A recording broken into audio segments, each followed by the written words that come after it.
Eti for me chacha obi biara edeba enim de news so eso stories there ene ebi ewo ho pa eye okay Kofi okay mamenye another story no the story nyenye no enwie eti for sabre yebeko ensem no emu na ya cheche ensem no emu Junction application against processes initiated by President John Dramani Mahama to potentially remove Chief Justice Gertrude Torkonoo from office. Member of Parliament for Tafo, Vincent Ekowasefwa, sued the Attorney General over what he described as constitutional breaches committed by the President when he referred 3 separate petitions asking for the removal of the CJ from office to the Council of State without notifying the Chief Justice.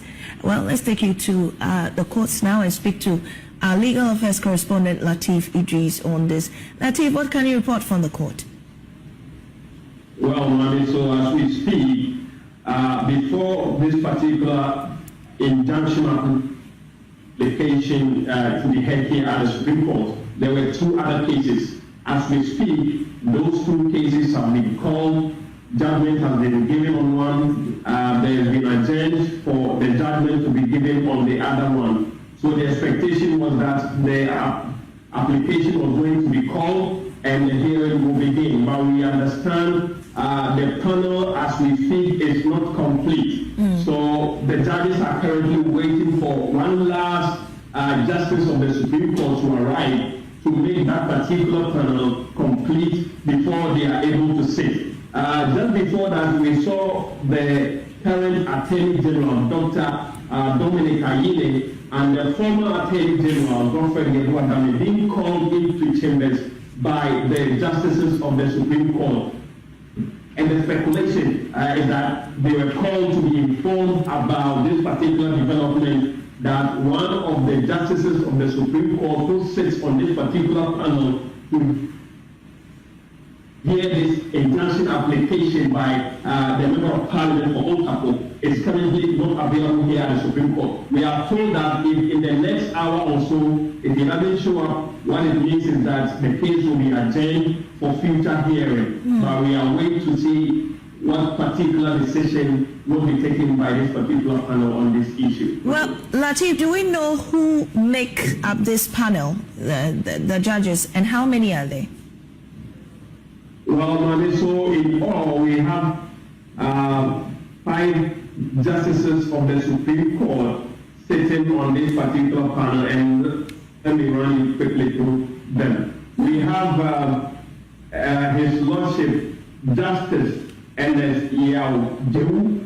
We also have His Lordship Justice Richard Ajay Fempo. We have Her Leadership Justice Professor Henrietta Mensah Bonsu. We also have His Lordship Justice Samuel Kwame Adibi Asedu.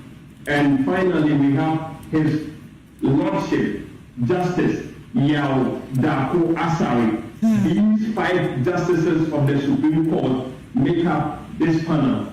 And as we understand, I wouldn't want to put out the name of this justice because he's the only one who is not available, and we understand he might make it or he might not. If he doesn't show up, like I mentioned, the case will definitely be adjourned for future hearing.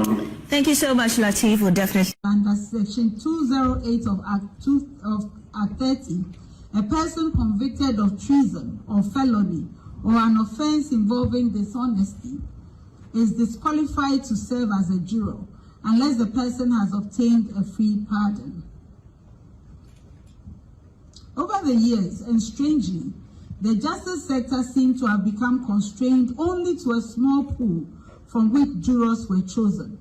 This pool seemed to have become confined to clerical staff in the civil and or public service institutions, and in a few instances, officers from the education sector. The yearly revision of lists required under Section 213 of Act 30 has seemed not to be thorough. This has caused the untenable problem of a particular juror being involved in several cases in different courts at the same time. Some of the jurors were on jury duty for years, and in some cases over a decade, making them almost professional jurors, and not the lay group with fresh exposure to legalities that they were needed to be. After much brainstorming, a team assisted me to propose solutions and reforms to make our jury system more efficient and result-oriented. In order to get the buy-in of all stakeholders, the team went on to do media and stakeholder engagements on national and regional platforms. As we open assizes today, jury lists have been expanded to include all citizens qualified by law, including many individuals in the private sector. Over time, steps will be taken to further expand the pool from which jurors will be selected. With these reforms, it is our expectation in the judiciary that the time of citizens engaged in jury duty not being used efficiently will change, and now there will be more expeditious disposal of cases. The time for change has gladly come, beginning from today's opening of the criminal session, which will be occurring in all the regions of Ghana, where trials on indictment will be conducted. The following administrative directions already exist for presiding judges and registrars of high courts. Some of the instances we saw, Justice Torkonoo, when she traveled, she came back and returned cash of nearly $9,000 to the judicial service. That I didn't spend all the money. This is the rest of the money. When I saw it, I was telling my people that, but this, my Lord, $9,000 you can issue to buy. Say that you bought books from London or something, buy something. And they said, well, that's how she is. She's like that. She came, she brought the money back. So because they raised this allegation, it has allowed people now to look at it. And everybody's finding out, oh, the last time Justice Torkonoo traveled, we gave her some money. She brought back $9,000 that she didn't use it. This is the kind of person they want to impeach for corruption. So how many ministers, how many ministers travel with the impress and come back and go and give the money to the chief director that I didn't spend the money, finance manager, here's your money. No, people don't do that. I'm not saying they should do that. But I'm saying when you have somebody who has done that, this is not the person that you say is corrupt. You cannot say that is corrupt in the same breath of a person who takes money and returns the rest of the money. You cannot say that. But anyway, so this is the policy. And viewers, you can check, you can verify. Tomorrow, call the judicial secretary, journalists, everybody check. What is the travel policy at the judiciary? Check it, it's there. They'll give it to you. They gave it to us easy. They'll give it to you. It's a public document. It's not a secret. And the document says that it is, so it's in paragraph A9. So when you take the policy, don't go far. Just look at paragraph 9, A9. Let's look at paragraph A9. And that policy is on foreign travels. It's by the head of the judiciary. So this is a policy that came in 2010. It has existed and it was reviewed in 2019. Reviewed to add security, actually. It has existed for Justice Georgina Wood, Justice Sophia Kufu, Justice Eni Yeboah, and Justice Torkonoo, and this is what they want to impeach her on. That she traveled with her husband and traveled with her daughter, and this is the money that Justice Torkonoo returned, 9,000. This 260 something. That's what they're talking about. Is that not what they're talking about? No, that was another one, another 14,000. So they have two of her trips. This one and another one, the one that she returned the money. They don't say she returned the money. Maybe they don't know. I'm afraid doesn't know. I can understand. But this is what we found out. Anyway, let's go to the next one.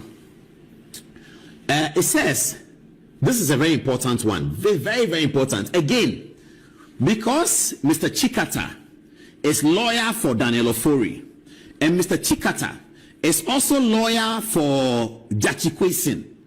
And the Attorney General told us in his press conference, when he was asked by journalists, why didn't you enter nolle prosequi for Jachi? Dominic Ahini told the journalist that Chachu Chikata has told him that as far as he, Mr. Chikata, is concerned, the Jachi case will be won. So he need not enter nolle prosequi. This is the conversation the Attorney General reported. This kind of conversation going on in the judicial circle. This is what the Attorney General reported. The Leonard Attorney General told Ghanaians that he did not enter nolle prosequi for Jachi because Mr. Chachu Chikata, who is lawyer for Jachi, has told him, Dominic Ayeni, that as far as he, Mr. Chikata, is concerned, the Jachi case is doable. And so he doesn't need a nolle prosequi. So was he entry nolle prosequi for cases that are not doable? What is the meaning of doable? What is doable? 2-3 days ago, Judge Kwesi won his case, and they put powder on his head and on Mr. Chikata.